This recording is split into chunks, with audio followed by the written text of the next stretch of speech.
Hi, so today we're going to be talking with Brooke about sort of the last 5 years of Techstyler because it's Techstyler's 5th birthday. And yeah, we're going to be sort of talking about Brooke's ideas for the future and sort of how we got to this point. And I'm an intern at Techstyler, I'm Anastasia, and with Brooke, I've sort of been covering the new guard aspect of it, so new voices in fashion journalism. And yeah, so without further ado, I'll ask Brooke some questions. So when you started Techstyler 5 years ago, what was your goal? Well, my goal was to kind of fill a niche. At that time, I actually had a brand, a knitwear brand, and it was based on translating medical images into digitally knitted textiles. So it was really tech and science heavy. And there were no journalists out there covering that angle on fashion. And I had some really kind of strong feedback from journalists at Fashion Week who kind of felt that maybe the scientific angle and the medical angle wasn't at all relevant to fashion and shouldn't even be part of the discourse. And I felt really differently. So I thought, okay, well, someone should cover this, someone should write about this, because I've seen so much going on in manufacturing, in developing my brand and working on digital knits. And there's so much excitement around the engineering and the techniques that are available and also the software. And I just felt none of that was being conveyed. And also so much of the technology and the scientific developments out there are helping to achieve sustainability goals in fashion.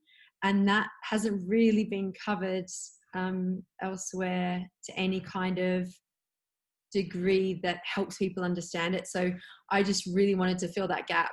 And at the same time, HuffPost approached me to just kind of write a blog about tech and science and fashion. So yeah, that's when I founded Techstyler. Cool. And so you've already touched on this question, but I wanted to ask, in your opinion, what is mainstream fashion journalism lacking at the moment? I guess, yeah. So if I just give it from my opinion, and that's the opinion of someone who worked in a scientific career in the NHS, then studied fashion and pattern cutting and got into fashion in the mid-2000s. I feel like what's been missing for a long time is what I mentioned earlier, the sort of this discourse around technology and science. But I also think that there's a lack of industry knowledge.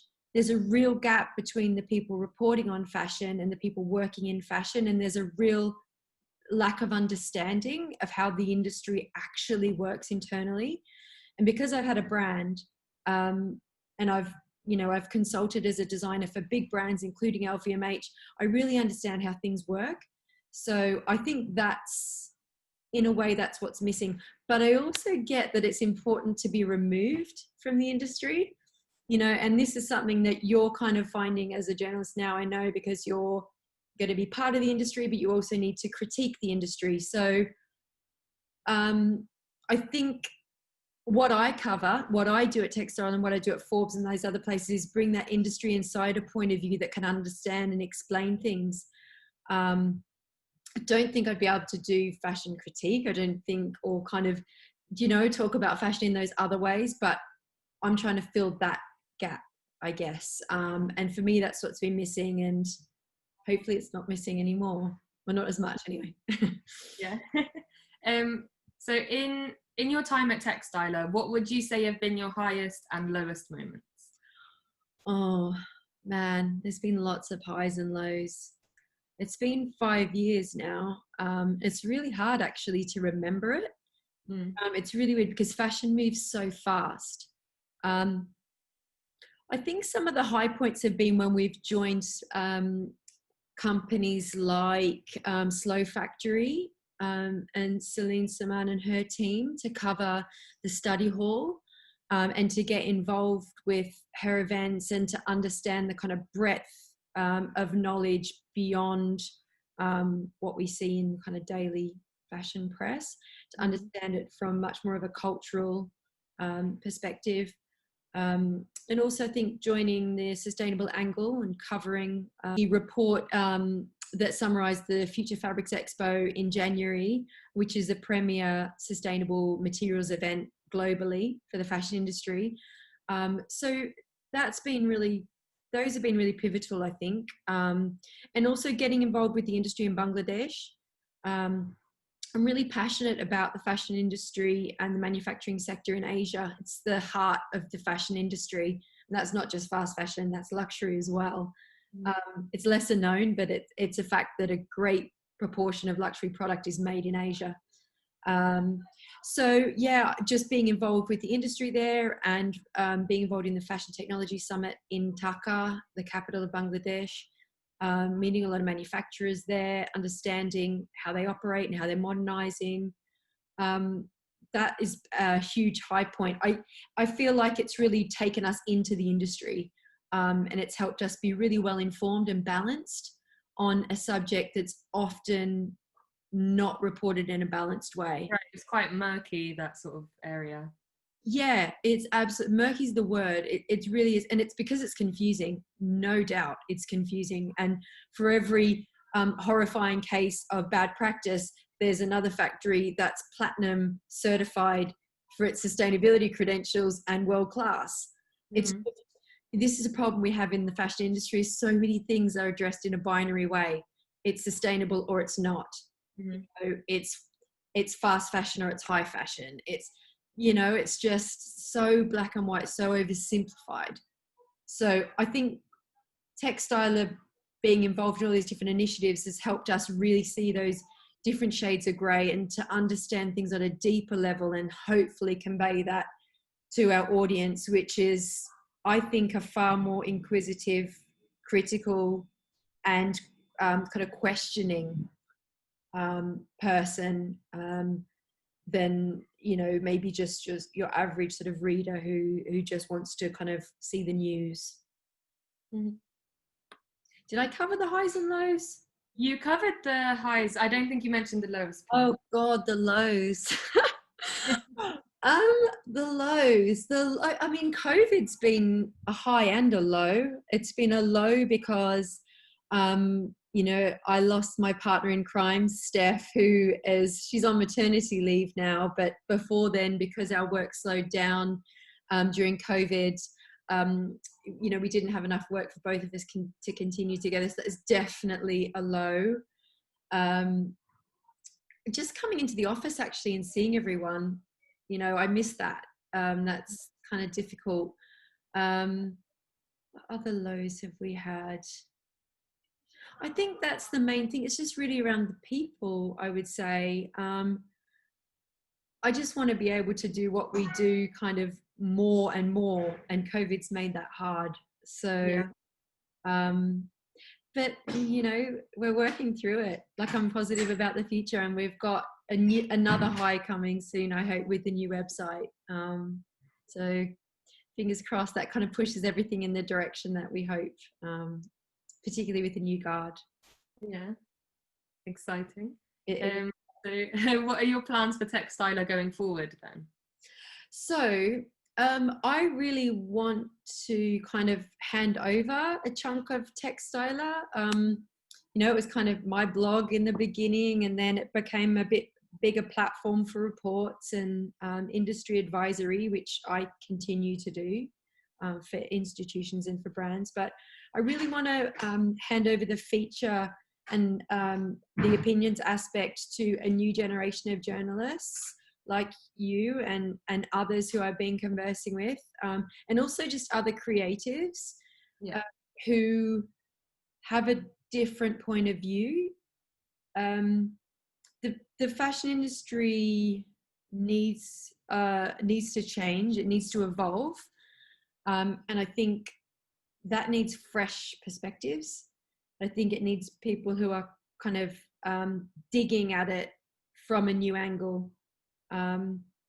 So I'm just really excited about relaunching the site, hopefully in around a month's time, stripping it back to its essence, which I think is really features, opinion and advisory, and having it serve as a tool to inform people on sustainability and fashion tech without the greenwashing, without the jargon, and in a way that just kind of brings to the fore the most important shifts, and who's instigating them. There's so much noise out there. Yeah. You know, like I try and keep abreast, obviously, because it's my job to do so, but like you know as well, you're reading all the time, you're consuming information all the time, and sometimes it's really hard to know, particularly in sustainability and tech, what the pivotal changes, news, reports, scientific findings, startups are that are going to make the difference. And let's face it, with like the planetary limitations, we do need to cut to the heart of that. You know, we do need to know. Mm. So yeah, I want you and, you know, all of the other people out there kind of representing that generation and that new point of view to kind of carry it forward. And I just want to be the editor. I just want to work, you know, with this cohort and just really kind of nurture it and showcase the next generation of talent. That's my hope. So yeah, I'm excited about it. So I just want to ask you a question, actually. I just want to kind of find out your opinion on the narratives in the fashion industry and on sustainability in tech. And I know that you're actually just beginning your journey here. You're just starting out in journalism. You're starting at CSM in a month. Yeah. So, I mean, what is it that drives you to want to be a fashion journalist, particularly now? Like, why now, and what do you kind of want to cover? Well, I find fashion journalism really interesting in that it kind of, I mean, it's been said before, but the journalists are sort of the mediators between the industry and the consumers, I guess. So that if you have more informed consumers, they can make better choices. And obviously that's not to say it can't all lie on the consumer, obviously, but I feel like we do have this unique sort of ability to vote with our dollar, I guess, and sort of show companies what we want to invest in and what we are passionate about. And I think you can only really be informed about it if there's proper journalism on it, that's not sort of all like greenwashy sort of marketing and like reads a bit like a press release. So we can't have that. Yeah. So do you think that's what the biggest problem is right now, that there just isn't that objective kind of you know, information on fashion? Yeah, I mean, there definitely are some good journalists and editors out there for sure. I don't think that it's the entire industry, but I think in general it is quite difficult for people to speak quite honestly. And as you said, also if they don't fully understand what they're talking about, then obviously there's a barrier there. But also if journalists aren't allowed to fully speak their mind or to be quite critical, because if they say something, then you know they'll fracture their relationship with a certain brand or advertiser, and then obviously that will impact the magazine badly. So I think, yeah, a lot of it is quite self-preservation, I guess. Like, yeah, absolutely. There's a conflict there. And I guess that kind of then poses the question: what are the platforms going to be like for you if you go into kind of writing as a fashion critic and wanting to have that independent point of view? Where do you take that? You know, what platform do you use? Where will you have that capacity, but also still get paid? Because that's the thing. Like, we all need to get paid. And I don't know, when I was speaking to Bethany Williams the other day about her business model, which isn't kind of, you know, she's a really kind of revolutionary designer in a way. She has a lot of different strings to her bow within her brand. She's not relying on wholesale as her main income stream. The only way that she can not rely on wholesale is to generate income elsewhere and to do partnerships with museums. And so, I mean, I'm thinking about this in the context of Techstyler. Like, maybe Techstyler has the New Guard and it has certain elements to it as a publishing website, but then the advisory part remains completely independent and funds everything else. Like, maybe we do need these totally different business models in media and in publishing to allow that independent voice. I don't know what you think, or what you imagine will be your platform of the future. Yeah, I mean, yeah, it's difficult to tell really, but I think it will be good to kind of go back to almost old fashioned journalism, in the sense that people would be paying for the journalism, they'd be paying for the quality sort of reporting, and that would have helped to sustain the magazine more than, you know, because now magazines pretty much rely on advertising, and obviously that was there before, but you know, with when print was still more of a thing, obviously magazines could sustain themselves because people would pay for their journalism. And so hopefully I think maybe we could go back to a model like that. If I know there are certain like fashion commentators on YouTube and stuff like that, and they have Patreons, so people who really like their point of view can support them so they can keep creating content basically. So I think, yeah, I think definitely that kind of thing will be important in the future. Yeah. Other than that, I don't know. We'll see. Yeah, I mean, it's interesting with digital platforms, it's possible to have advertisers on there, banner advertisers, which maybe don't have as much influence over the editorial aspects of the site. So maybe in that kind of digital context, it's possible to still have advertising as a main revenue stream without hurting the objectivity of the reviews.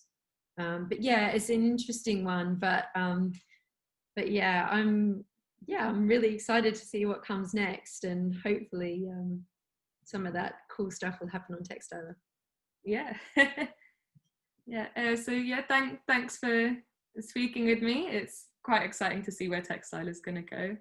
Thank you. It's been really good speaking to you too, and hearing the kind of historical, kind of thinking about the historical context and also what's coming next from you as well. So thank you. Thanks.